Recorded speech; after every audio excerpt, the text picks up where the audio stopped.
wait lang, meron pa, 'no? Mas mainit 'to kay Bato. Mamaya na si Bato. No permanent address po siya, sabi ni Easy Life PH.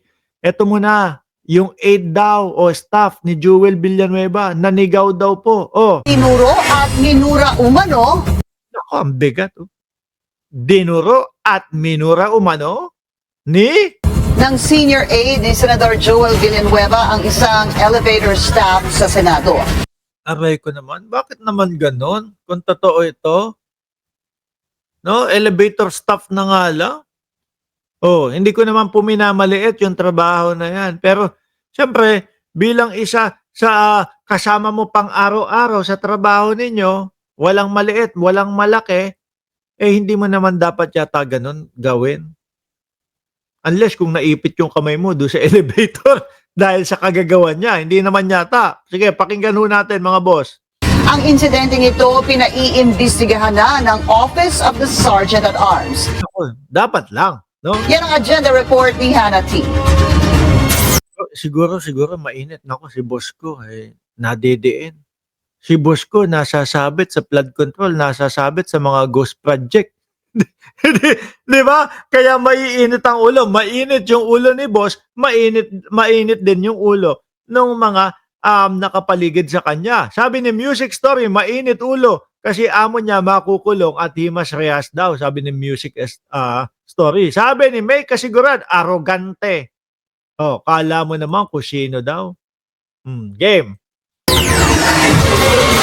Mura at duro ang inabot umano ng isang elevator staff sa Senado mula sa isang senior aide ni Senator Joel Villanueva.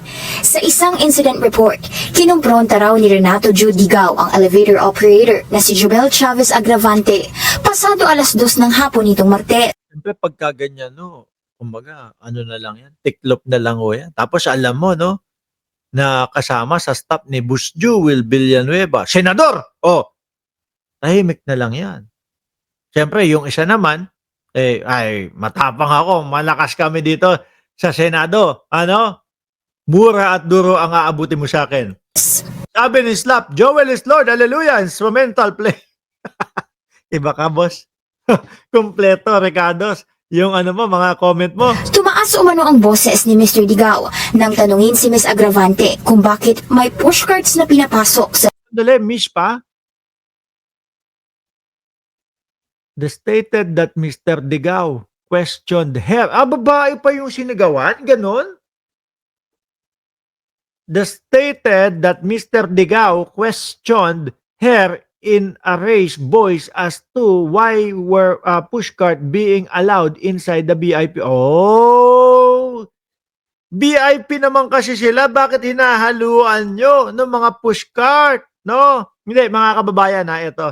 Kasi sa mga ibang mga establishmento, merong hiwalay na ano, merong hiwalay yung mga, kumbaga, mga pushcart kagaya niyan o yung mga kung ano-ano, no? Na mga kagamitan na iaakyat, ipapanik. Hiwalay, nakahiwalay. Pero parang napaka-big deal naman nun.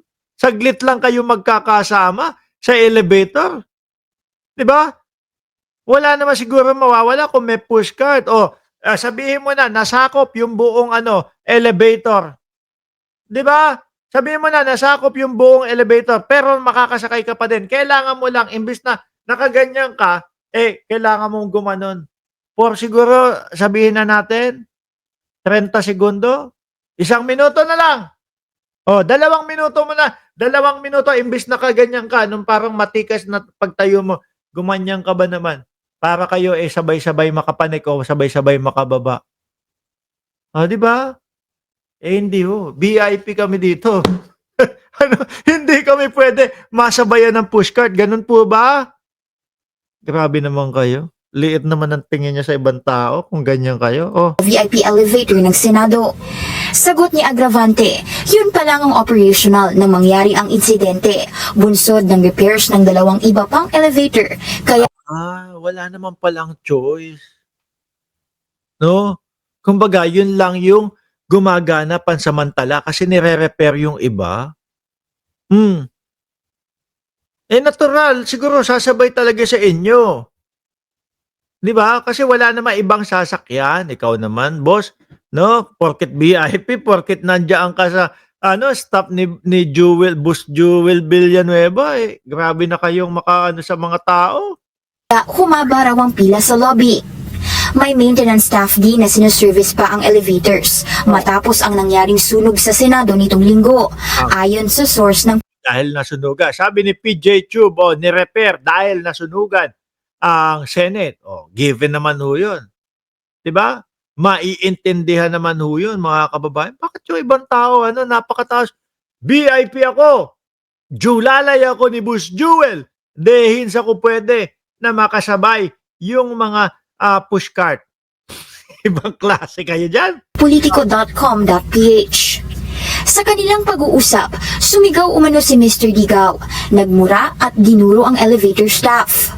Tuloy-tuloy daw ang confrontation ni Mr. Digaw sa kanya hanggang sa umexit na siya ng elevator. Sinabi ng isang witness sa Politico na tinalo pa raw ni Mr. Digaw ang mga senador kung umasta at Oo. Sila ba to? Kahit pa paano, mga bossing, although si Bato ang topic natin, parang nai-imagine ko, hindi aasta si Bato ng ganyan eh. Kahit pa paano naman po, mga kababayan, si Tobats mukhang gentleman naman, mga bossing, di ba? Pero ito ibang klase, Stop ni Boss Jewel, no? Nang mura, nanigaw, kasi may kasabay na pushcart. Grabe. kalay hari siya sa Senado. Hindi raw ito tamang asal ng government officials. Kinumpirma sa amin ng Senate Oo nga, boss. Yung ikinakaltas na sweldo o ilang porsyento diyan sa nagpipindot ng up and down ng elevator, papunta doon sa sweldo nila Boss Jewel Villanueva. No? Kaya, public servant pa naman yung amo mo. Tapos, ang sinigaw sa gawa mo, publiko na nagtatrabaho sa Senado, na kinakaltasan, kinsenas katapusan ng tax para ipasweldo sa amo mo na si Boss Jewel. Grabe naman kayo dyan. Di ba? Grabe kayo dyan. Tuloy. OSAA o Office of the Sergeant at Arms na patuloy ang investigasyon nila tungkol dito. Pumapasok pa rin si Ms. Agravante at inimbitahan na rin siya ng Babae pa, ha? Grabe yun, ha? Babae pa ho, mga kababayan. Miski ho lalaki, hindi mo maintindihan kung bakit kailangan manigaw at kung bakit kailangan magmura dahil may nakasabay lang na pushcart eh. Eto, babae pa ho, mga boss. OSAA sa kanilang opisina tungkol sa nangyaring insidente. Sinubukan namin kumuha ng panig mula sa kampo ni Senador Villanueva tungkol sa aksyon ng kanyang opisina tungkol dito, pero wala pa itong sagot sa amin. Baka nagmumuli-muli pa po si Boss Joel. Baka po biglang masabi, kaluluwa po ng bayan natin! Hindi po basta street lang ang kailangan palitan dito. Iikot yung podium. Kaluluwa po ng bayan natin! Mapapakamot ka na lang sa ulo sa mga pag-uugali nitong mga ito. Grabe, staff pa lang ho yan, mga boss, Di ba? Hindi pa mismong senador yun. Tapos, partida pa. Babae pa. Yung mumurahin mo. Babae pa. Yung sisigawan mo. Kasi, walang choice yung ibang tao, kundi yun ang gamiting elevator. Kasi nasunugan ng Senado. Nasunugan ng Senado at nire-repair yung dalawa. I don't mind kung i-abolish ang Senate. Ako din Tingin ko, Kaya lang sayang madadama yung ibang magagaling at talagang nagtatrabaho ng mga senador Pero wala, parang pakupalan na lang ho dyan sa Senado, mga bossing. Di ba? Nakita mo nga, sila nagtatakipan, Sila pinagtatakpan ang kapwa nila, mga senador. Kung maalala nyo po, yung pagpupumilit ni Rodante Marcoleta, anak kay Jinggoy Estrada.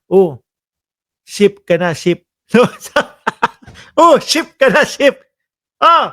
Okay na, ship ka na, Grabe.